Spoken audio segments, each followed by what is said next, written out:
And it's just so fun to be in this field of love. There's so much compassion. It's like this space of pure, unconditional acceptance. And it's beautiful to just have more of these prophecies being revealed that are all sharing the same thing. It was actually bottom up, meaning the leaders of the community, their kuleana, their responsibility was to lift everyone up, to lift the community up, to bring that love and light to everyone because that benefited the whole. Many of these elders are telling us, there's been a sharing of Indigenous wisdom for decades, but we've reached the point where that which hasn't really been shared before is to be shared. Hello and welcome to the Higher Vibe. I'm your host, Jean Roorda. I'm having conversations with psychic friends. Today I have with me Prajna and Greg Horn. They are the co-founders of Coherence Lab, which is a living laboratory for planetary resonance, as well as Kaua, which is perpetuating Indigenous wisdom traditions. I am so delighted to have you both here today. Hello. Hey, Jean. so good to see you. Hello. So good to see you. Prajna and Greg are old, dear friends, and they live far away in Kauai, far from where I live. So it's lovely to see you here. And the work that you do is just, it's so tender to me. Like, it makes my heart feel very warm and joyous to know the work that you're doing out there in the world. So I'd love for you to share a little bit more about both Coherence Lab and Kaua, how you got started with this work and what led you or drew you to connecting with Indigenous elders and sharing their wisdom. Thanks, Jean. Well, happy to be here and share a little bit of this story. Kind of was in the world of activism and found, like, even with really beautiful models, rights of nature work, fighting against a system was creating an energetic of fighting against, even while ushering in beautiful legislation, and started to take a step back and really tune into the energetic alignment around engaging in any work. Really found that when we're aligned, we're just accessing different levels of innovation, creativity, thought, the ability to communicate. Especially, we often find ourselves with unlikely allies in the same room in the early days of Coherence Lab, people that wouldn't be in the same space together. And because we're so blessed to be here and surrounded by incredible wisdom keepers on this island, I feel just so blessed to have met Auntie Puna, Kumuhula Punaklama Dawson, about a decade ago. And it's been this fascinating journey of having the echo or the ongoing validation of, like, working through the energetic realms is so connected to Indigenous cosmology, and just this ongoing encouragement to operate in this way. And so through this pathway, I'm like, this is so much about how do we cultivate the capacity to access realms of intelligence that go beyond regular cognitive thought. And so we're this field of relational intelligence. And we've seen through a decade of convening scientists, leaders, tech experts, heirs, youth, like all different configurations of people from around the world, that when we move into a coherent flow state, we're accessing divine intelligence. And it's what our elders do. I feel like for me, I've had a lifetime of practice to attain these moments where some of our elders kind of live here. And so we're so honored to be at this, like, nexus point between Indigenous cosmology and quantum change, quantum social science, and this capacity to collaborate coherently. And that is what, the foundation for all of our work. Love it. Gift. Yeah, it really comes back to, so back in 2017 here on Kauai, we had friends reach out to us that there was a gathering of Indigenous elders that was feeling called to happen here on Kauai, and our friend asked if we would host it at our home.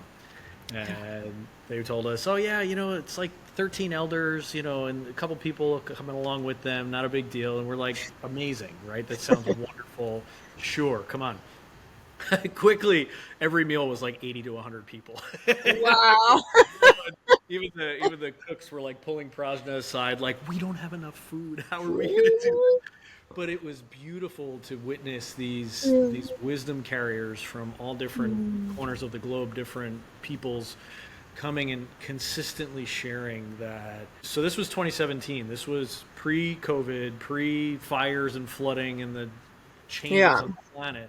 Things And were a they little less intense. called all of that. They were like, there are diseases coming, there are fires, flooding, but consistently amongst them in each of their own ways, what they said was that the only way through is going to be through our hearts, right? And coming from that place of love and coming from that place of being in our hearts and sharing, right? And working together. Working together that way and being that the heart light. wisdom. They all had their own way of sharing that, and so that really kind of sparked this continued journey. And then so fast forward to late 2022, we had a couple of the Colombian elders come back, an Onongan elder from Alaska come back, and with Auntie Puna, our brothers from Colombia shared that all 100 plus tribes of Colombia had gathered like a couple of months prior to that, and shared that what was necessary at that time was for the indigenous peoples of the world to synchronize their ceremonies, to come together in resonance and share that with the world. And basically, Auntie Puna, our beloved Kumu, basically jumped in and was like, we're in, how can we And that's where now for about 2.5 years, every single new moon, we've had folks gather from all over the world to continue that pulse of love and light and sharing amidst all the situations on the planet.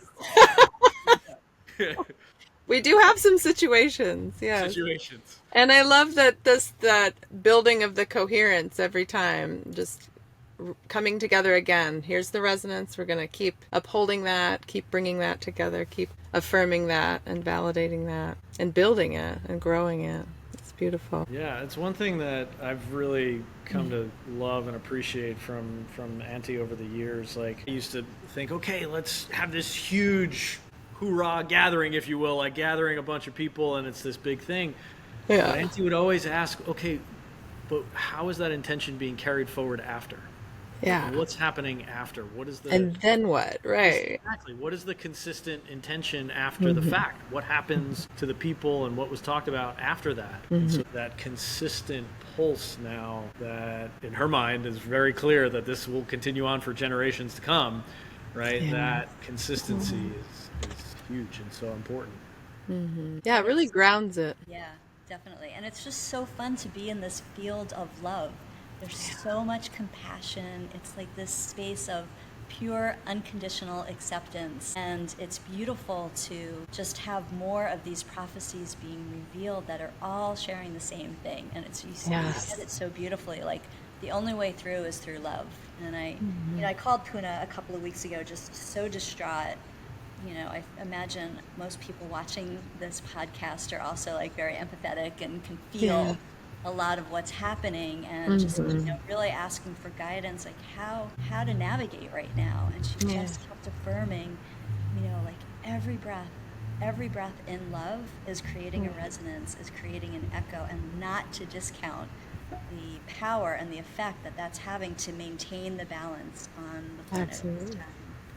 I love that. Yeah. And I love hearing that the indigenous wisdom that you are receiving from so many different parts of the world, that the message is so unified. That's something that we might not have really discovered or understood many years ago, before the kind of technology that we now have to bring people together from all over the world and to share these messages from all over the world and recognize, hey, this is actually like the same message.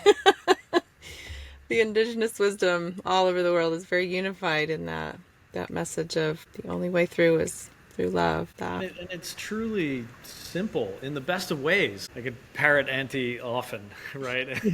And we'll continue. But she'll often say simple is best, right? And it's that simplicity. There's power in it, right? And it's okay, clear. What does our heart say in this moment? What is that intuitive guidance that's coming through in this moment, which is all that we have, is this wonderful moment that we get to share here with you, Jean, which is so good to see you. Thank you. It's so good to see you. It reminded me too of Auntie's mother, asked by Queen Emalani to share aloha with the world and weave a global blanket of peace.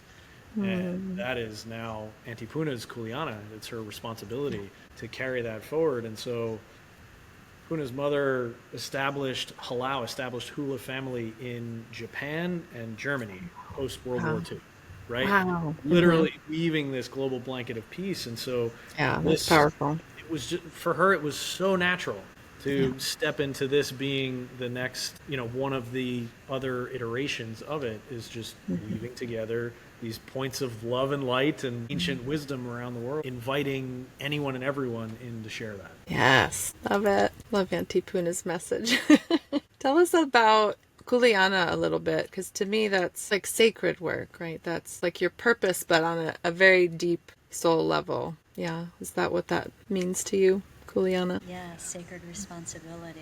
Yeah, living your sacred responsibility. Love that. Tell me how your lives have changed just in the process of learning more about both the specifics of the Indigenous wisdom, but also just connecting with the elders, forming relationships and really getting to live in their bubble, so to speak, in their bubble of wisdom. I live to love and grew up in a family of meditators with a little bit of exposure to quantum physics, and then met the world and didn't always really fit or remain very hidden in the work that would happen behind the scenes, whether like early in my career it was in technology, but it was always the energetic into work, right? Like we grew up in a family where our family motto is form follows frequency.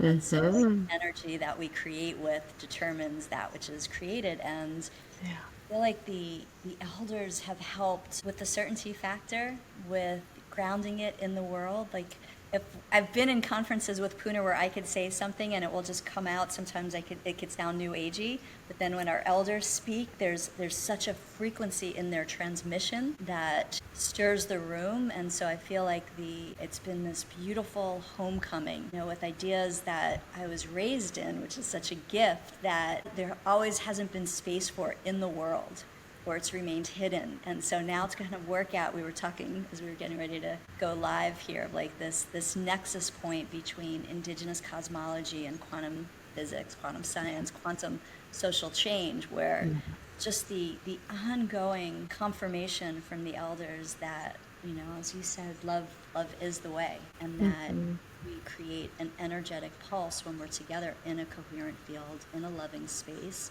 that affects the atmosphere around us, literally. It sounds like these are metaphors, these stories that are being told, but they are so completely literal. And there's an effect on the plant life, on nature all around us. And so it's just been such a gift and honor to come out of the closet of just of loving and loving the way to access creativity, innovation, and unbounded consciousness, and feeling like there's so much hope, because it could be so easy to slip into so much despair right now. Yeah. To feel the steadiness of the elders who say, like, all of their prophecies point to this time. I haven't found one elder who's surprised. Right. Amazing. And they're so steady and rooted, and the consistency of the message of, like, be in your practice, connect to your culture, whatever it is, whatever your practice is, stay connected to the earth. Like, get out and just put your feet on the earth.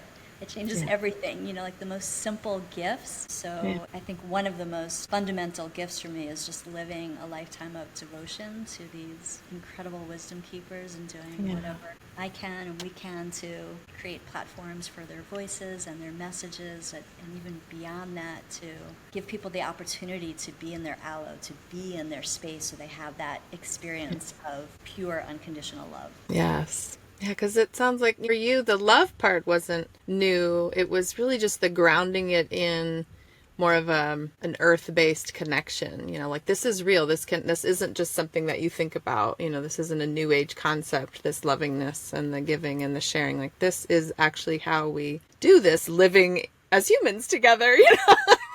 This is how itself. Right. It makes it more of a grounded experiential wisdom rather than sort of a concept or an ideal, right? It really grounds it and makes it more real. So and don't get us wrong, it's had its challenges. It's not always easy. Yeah. The amount of, I'll say, unlearning I've had to do has been immense and continues moment to moment, day to day. you had asked earlier about Kuleana being that sacred responsibility too. It also like sometimes has to shuck us out of a situation or a loop or a program that's been running that is not serving any longer, Yeah. which can be painful, can be disruptive and Yeah. challenging, Yeah. right? So yeah, it's Yeah. it's also not for the faint of heart, right? No? Yeah.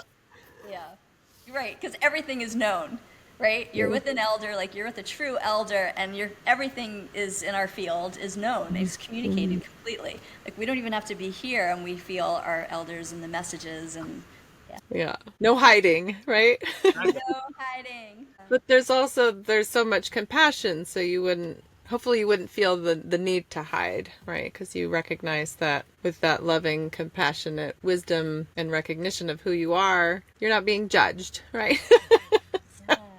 Don't have to hide. Yeah, Yeah. not at all. I mean, as we like even evolve I evolve my understanding even like the tiniest bit. I can look back and like, oh my God, I behaved in that way, and it was still met with like total acceptance and care and patience and humor. Yeah. Oh, beautiful. Aw. Yeah, and it's that true unconditional love. Like the amount of times that we've each individually and together just been in awe of the pure unconditional love, or the way that some of our elders, like I often refer to Auntie Puna, but several of them will, they're they're tasked with what seems like a nearly impossible situation or something that is horrific in some cases, and they are completely reframing the energetic situation, not only with their words but the intention and the vibration in their words to completely lift it up. And with one fell swoop, and it's like this sleight of hand in the most beautiful way, that they just whoop, they lift the whole energetic up, and you're like, Yeah. what just happened? Yeah. Yeah. And it's such a beautiful example of how our thoughts matter, our words matter, our intention matters through and through, like full vibration. Yeah. Our vibration matters.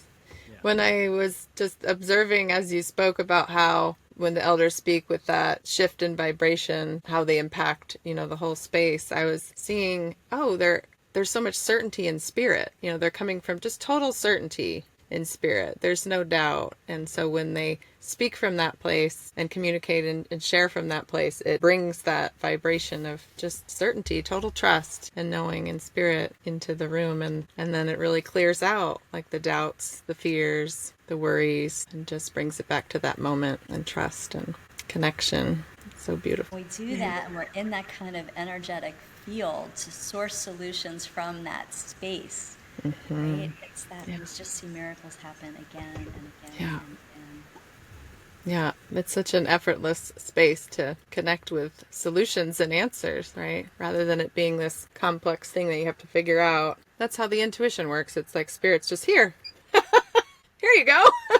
Here's an answer, or here's a solution. And yeah, as long as we stay in that place of trust and being in the moment and just taking that next step, it can be easier, because the answer is always pretty simple. As you said, as the elders have reminded us, it's always simple. Yeah, it's not complex. So how has your work with the elders supported you in that connection with your own inner guidance and connecting with spirit and working from that place, sharing your work from that intuitive place, doing your work from that intuitive place, growing from that intuitive place? Constant confirmation of this is the way. Simply being present, tuning in, listening for the next step, not trying to figure anything out. Yeah. Constant, just acceptance of no plan and what wants to happen through resonance, what wants to happen through presence, what can we access.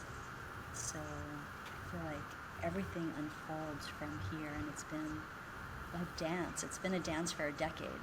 And much of our stuff is like quiet, behind the scenes. It's not making headlines. It's like back channel diplomacy, getting carried in to these boardrooms, like the energetic that we're able to help cultivate in groups with the guidance of our elders and ourselves. Like, we all have these capacities, so it's just been so affirming.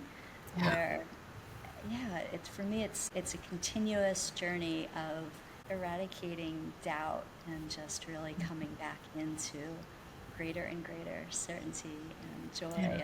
And it's just so much fun. Like, we're working on this science initiative, so we've met some brilliant scientists that are engaged in the world of plant communication and intelligence, and incredible woman Karen O'Brien out of University of Oslo has been championing this body of work around quantum social change, all rooted in quantum theory.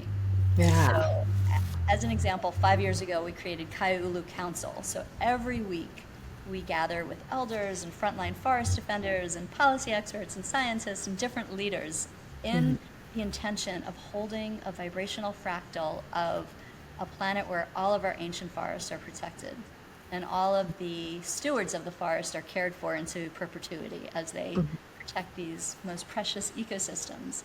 And move into that energetic space to access the coding, the frequencies. It's like almost echoing out to the future where that intention already is, and walking backwards from this now with that intelligence.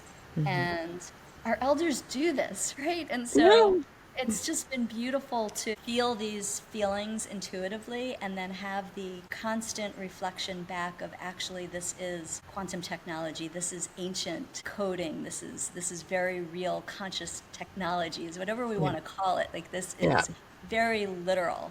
Yes. And we're just rediscovering it now, really. It's not new, right? It was always there. We're just rediscovering it as we unlearn so much. I love how Greg put it earlier that this process of working with the elders has been mostly about unlearning, right?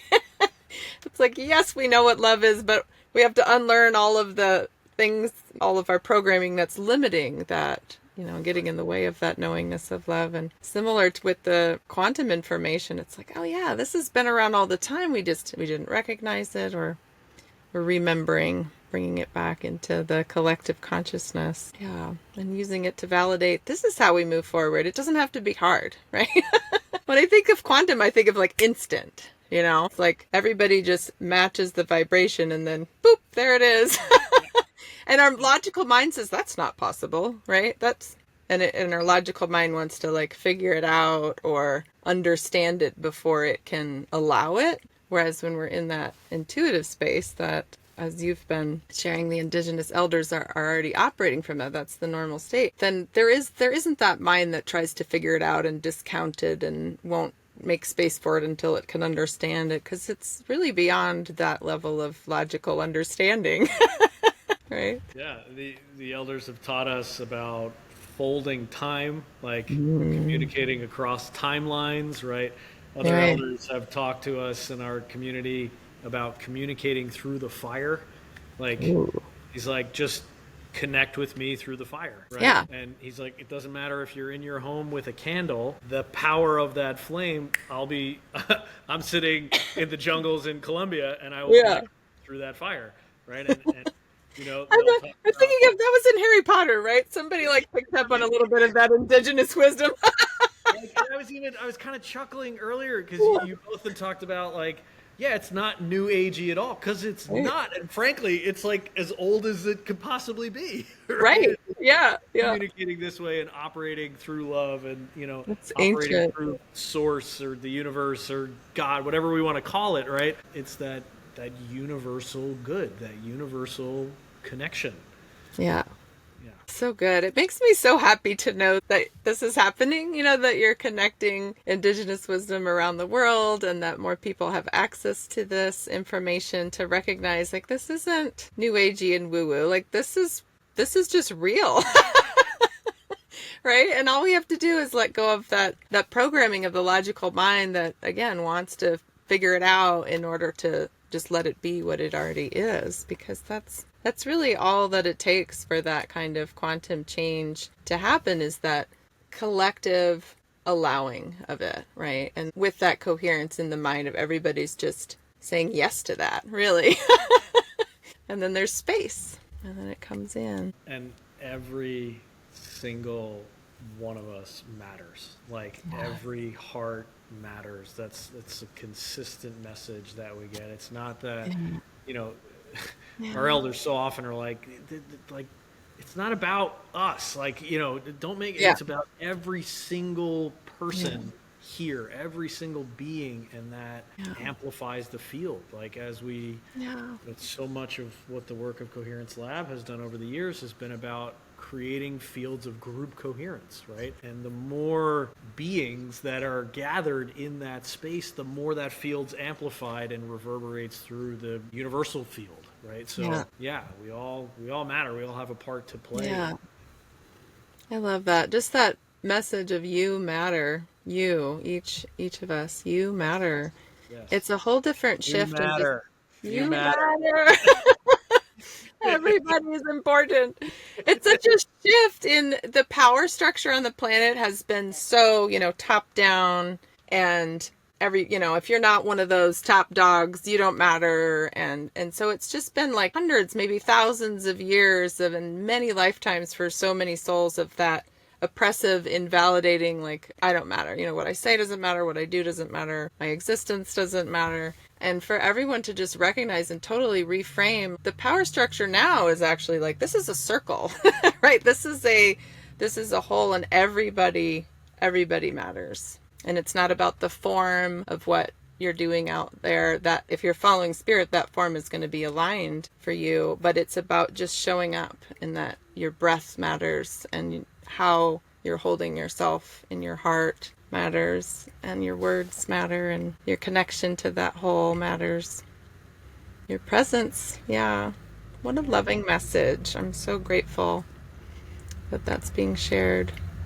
It reminds me too of the little that we've come to understand of the royal Hawaiian lineage. Right? I want to say I do not pretend to be an expert in any way, shape, or form. And like any human culture, there were plenty of challenges and things that were taken out of context and whatnot. But the true Ali'i system, the royal Hawaiian system, was not top down. It was not that the Ali'i were on top of the community. It was actually bottom up, meaning the leaders of the community, their kuleana, their responsibility was to lift everyone up, to lift the community up, to bring that love and light to everyone, because that benefited the whole. And so, like, it's things like that we've come to learn and understand. You're like, that resonates with every fiber of my being, because it's just divine truth, Right. Yeah, because that kind of circular model, it doesn't mean there's not leaders. It just means that the leaders are leading from their heart. So the leaders are leading to include everyone and support that wholeness and that togetherness and that collective wellness. Yeah. Beautiful. I'd like to see all of the power structures on the planet shift to that. I think we're going in that direction for sure. So we keep pulsing it out like that. Yeah. It might not seem soon enough for some of us, but just be patient, right? Live in this moment and keep pulsing that. Yeah. It's going in that direction. Well, when I think about that, I think of how you mentioned just in your own personal journey of having to unlearn so much to really be able to experience your own place of unconditional love and compassion. And when we look at that on the collective level, we're just in this process of so much unlearning, right? As a collective, there's layers and layers of unlearning from all of this foreign power structure that's more top down and more selfish, right? It's all about me, not the whole, that kind of power structure that we've been living under for thousands of years. As that shifts, we have this collective unlearning that's happening, and it might look a little ugly in the process, but to just stay rooted in that trust and that certainty in spirit, we will get through. I'd love to hear what the messages from the elders, like, are there any pervasive, ongoing, that you haven't shared already, messages that, especially that are so similar across different parts of the world from the elders, that you'd like to share? Are there any messages that they've asked you to share or to promote around different circles that you interact with? Funny, even right before you asked what was coming in along the lines of what you were just saying, Jean, something that one of our elders has shared is that what divides us and what separates us are aggression and greed. Mm. Like that starts within myself and within our families and our nucleus, and then reverberates outward. But even to I don't pretend to have completely unlearned the patterns of self-hatred that I have from time to time, and where that gets reflected in our marriage and in our community, and beginning here and here affects the whole.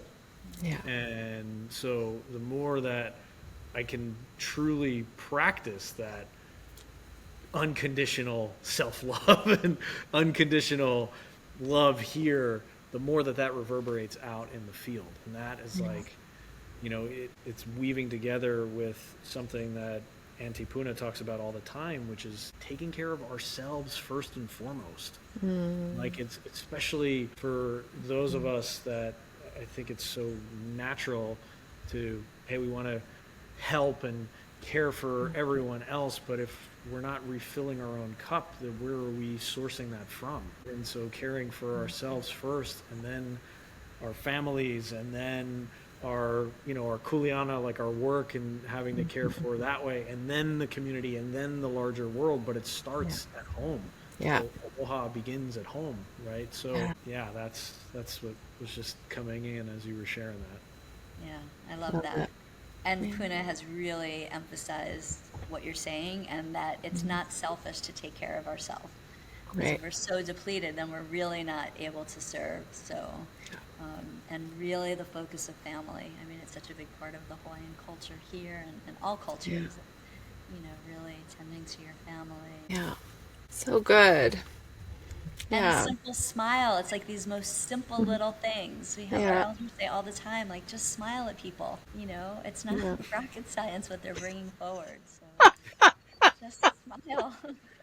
Oh, I love this. Everything you shared, it comes back to you matter, right? Like, if you're not including yourself in your lovingness, how is that loving, right? We have to include ourselves and take the time to do the deeper work.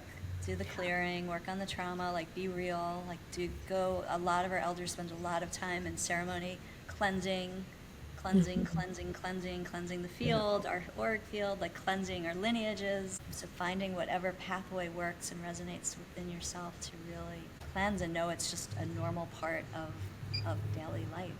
We brush our teeth, we take a shower, we were always cleansing, right?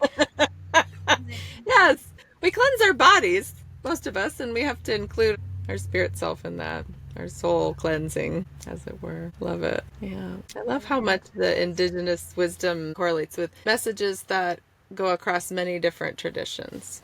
And I love seeing that. This wisdom, it checks out,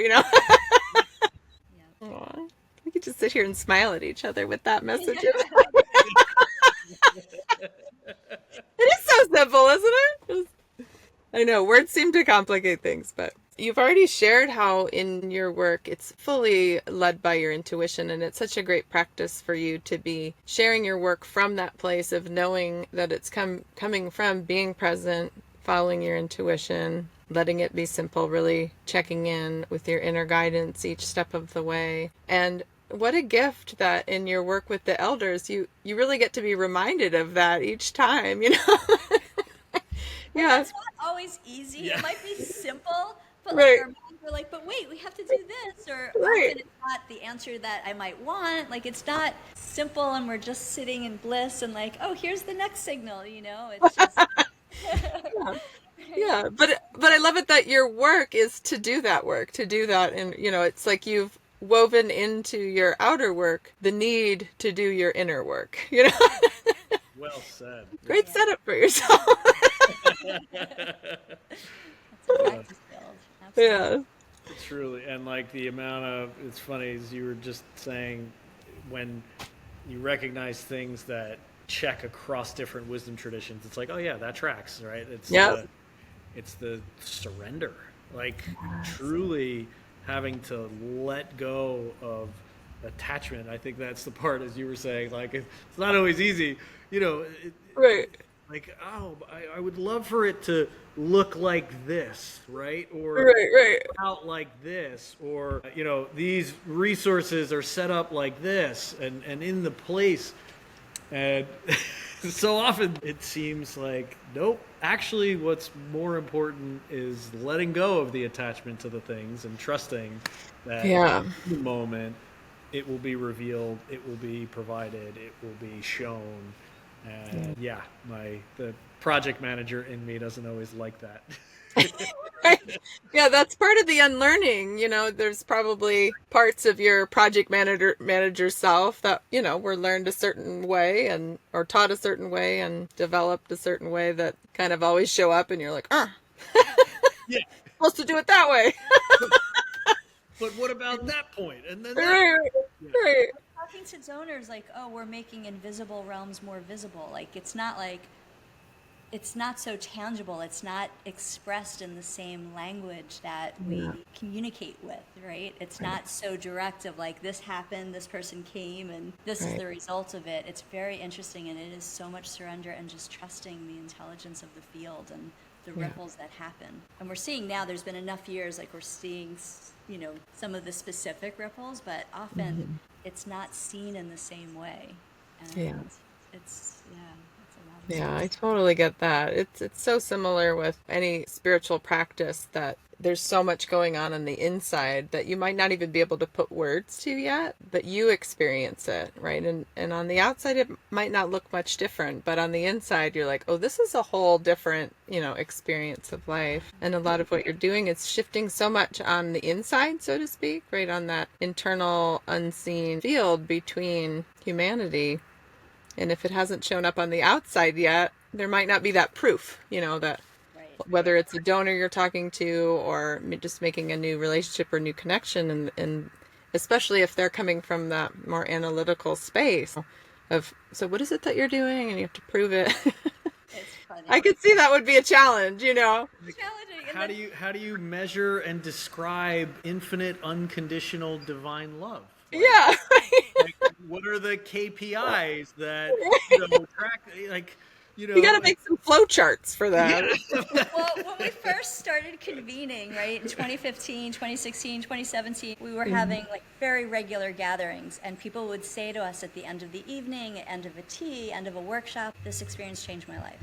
And we thought, is this like a saying here that we're kind of missing out on? Like, and, you know, what does that actually mean, right? By so much of this. But the expression is starting to take form in different ways. So we are in conversation with an extraordinary group of scientists for the last couple of years that are really, amazingly, even at this time on our planet, the prevailing paradigm within Western science is this notion of separation. And the current ontological view is this notion of separation rather than Earth is a living being that we are all connected to. And so we're in this practice field together with a group of scientists to explore helping to transform the way science happens so it becomes more relational. So ceremony becomes part of the methodology. Wow. Yeah, I'd love to see how those two worlds connect, because, yeah, in my mind, I'm like, wow, that seems like... But again, Spirit knows the answer, so there will be a way for those two to maybe not merge, but communicate and find... within the people in these fields, like some of these top scientists, they're policy experts, they're academics, they're putting forth environmental policy, so like there's great effects in our reality. Right? Like we're coming from this separatist mindset. And we'll just be creating that. Exactly. And so there's longing. I think that the beauty of the elders that I've experienced, and I think that we're starting to see within our community, is the validation you spoke of earlier, like that unwavering certainty and the unconditional love to operate in this way. It's almost like giving my mind the information so I can intellectually relax and lead with spirit, right? And so we need a lot of intellectual relaxation right now. Very needed. If I could just put a plug in for your donors, like, we need some more intellectual relaxation.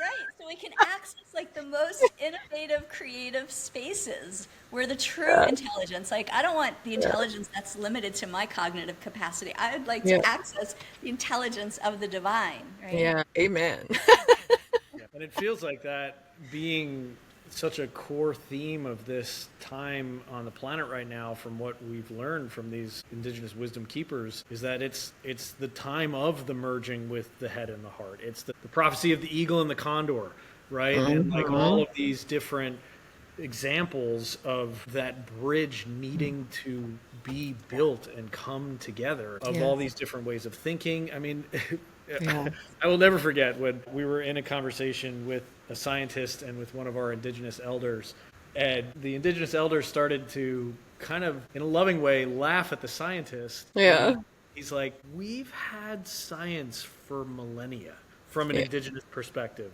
Right. It may not be the science that you call Western science right now, but we've had the indigenous sciences for a very long time. Yeah. You know, look back to what the Egyptians were doing millennia ago. Right.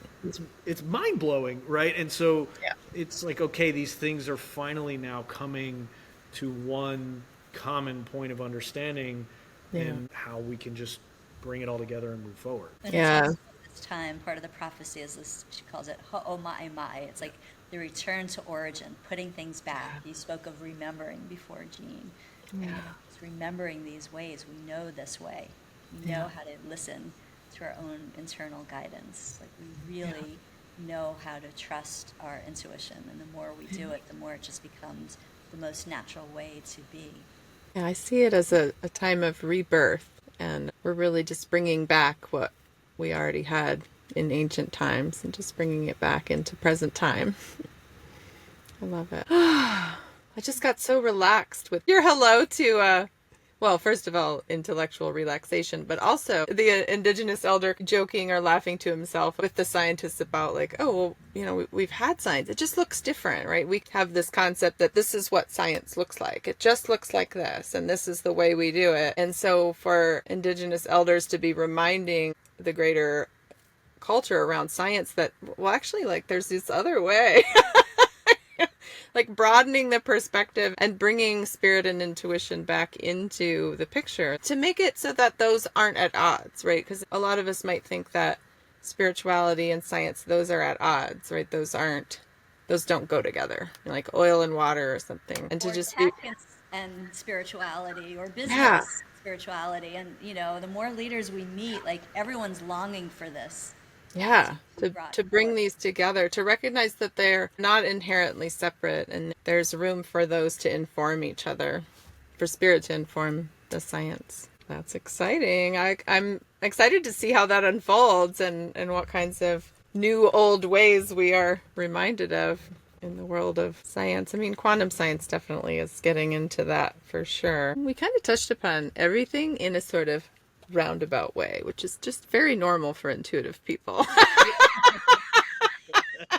We're not, it's funny, I make these bullet points in my mind, but then I'm like, I'm not a bullet point person, you know? I'm just like... We had a conversation recently with a couple of dear friends of ours that are writing a book, and, you know, he had his whole checklist of questions, and then like this, we had a conversation that went all around and about and hit all of those things, but very much not in a linear fashion. Exactly. That's why I love making the notes too, though, because then in my intuitive mind, they're all there somewhere, you know, and then they just come out in the way that they do. And it's like, oh, look how effortless that was to share all that information without having to figure out like the next steps and each way. That's how spirit works. It's so beautiful and effortless and intuitive and joyous and in the flow. Are there any next steps coming up for you in your work, especially with Kaya Ulu, where you meet monthly, right, on the new moon? Has there been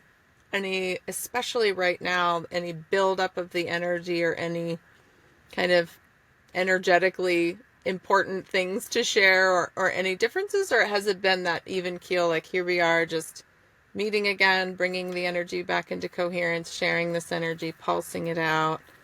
Has there been any, not necessarily urgent shift in the energy, but any shift overall over the past few months or into this this year, 2025? Say, I mean, there is a very clear acknowledgement in November with the change of leadership around the world that different elders have spoken about a shadow being cast upon the earth, and that we really, really do matter, and to stay steady in our practice and our devotion and each breath, that we are tuned in and connected, and to not lose hope that this has been prophesized about this time, and we will navigate it, navigate through it together.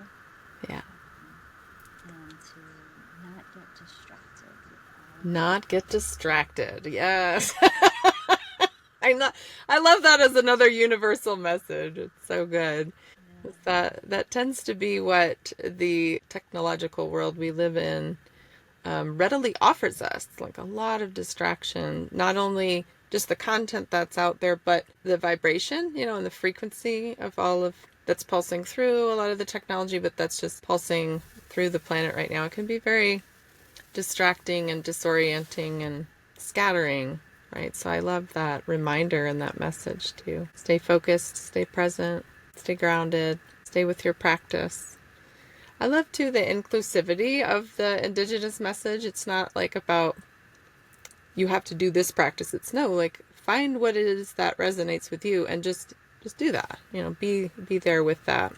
and be in the consistency of it. If it's, showing up before the sun rises and you're breathing for 5 minutes, if you're journaling before the day starts, whatever the practice is, if you're taking a glass of water and making a circle and healing your body with the water, it doesn't matter, just being in a consistency of practice. Like the picture that just came in for me is, imagine that universal consciousness or universal divine love is this pool of water that however you're doing it, you're touching, and that's rippling out, rippling through you. Like that was just the picture that came in right there, was whatever you're doing to do that, keep doing it. and make sure to do your best to let go of all of those distractions, which are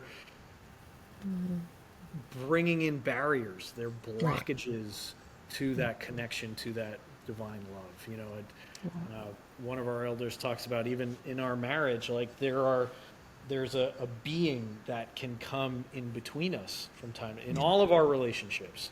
And anytime I share any sort of negativity, I am feeding that being between us. And when I am sharing love and laughter, that being gets sad. This was his words. That being gets sad, and it's like crying out for negative intention, for negative energy, because it wants to be fed, and that's how it's fed. And so I can't get distracted by that, though it's easy sometimes. I can't get distracted by that and have to starve that negative energy from getting what it wants and is crying for. It's the same, like you said, with the negativity that's in the media and social media and all the different things.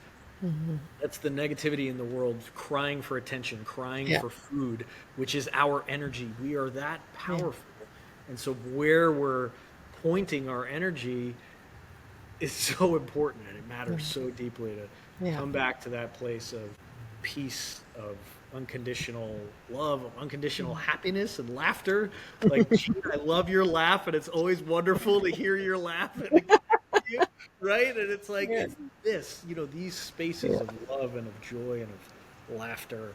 It might sound hokey, but it is. I know. Well, it's like when we put words to it, it's easy to judge it, but it's not.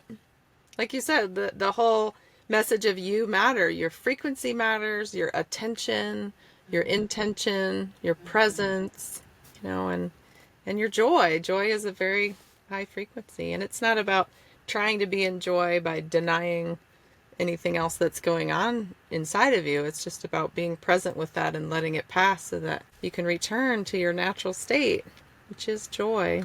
And to watch these elders that have been through some of the most atrocious things we could imagine on this planet and show up with so much love and acceptance. And the elder that you were speaking of that taught us this practice, we were in the jungle in a hut, and he's like, you just go like this, like you just kind of like shoo that being away. Like if you're feeling frustrated, just kind of I like, love it. and Yeah, like it's really simple. Just push it away. it just brings a lightness to it. Like, oh my Right. gosh, can we pause in this moment and not take it so seriously and not like get Yeah. ensnarled in the energy? Right. Yeah, he was embodying the effortlessness, right? You just it's just like that, you know. Exactly. Yeah, Yeah. I yeah, love that. That's yeah. great. Such a And great everyone's reminder. welcome to the new moon. Like, come find your tribe, come party with us. It's such Yeah. a love field. It's been really beautiful. We were just contacted by a chief.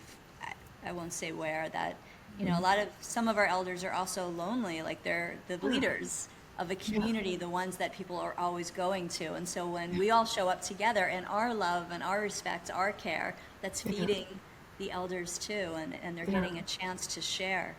Many of Yeah. these elders are telling us, there's been a sharing of Indigenous wisdom for decades, but we've reached the point where that which hasn't really been shared before is to be shared. Yes. It's just really precious to be in these fields.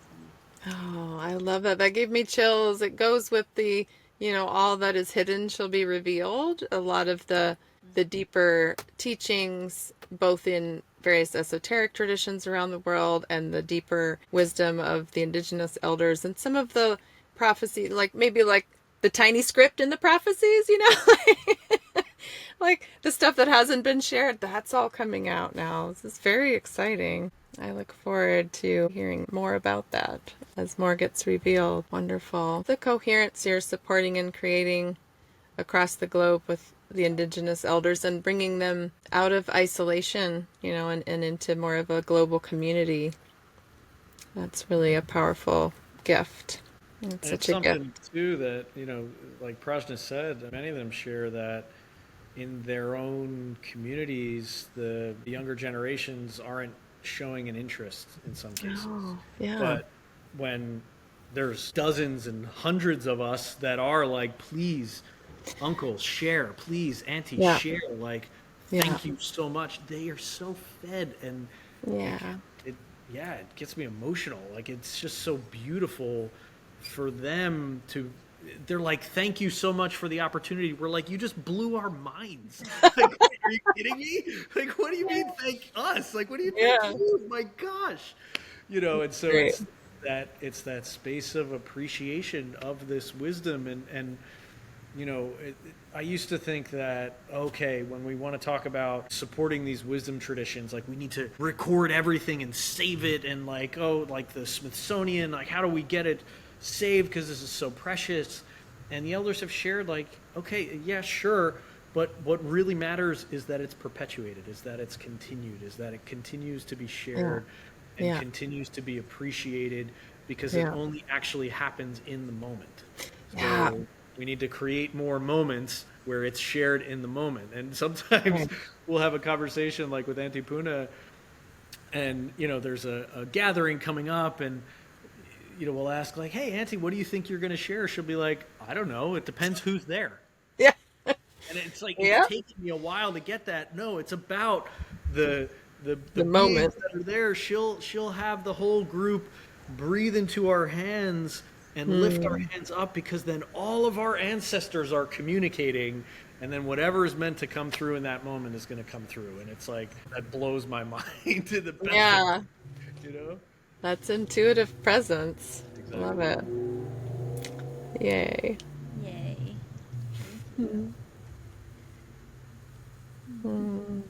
There's so many of the elders and the especially ancestral beings of the elders present, here saying hello. Yeah. Yeah, Sending us and all there's their so much love.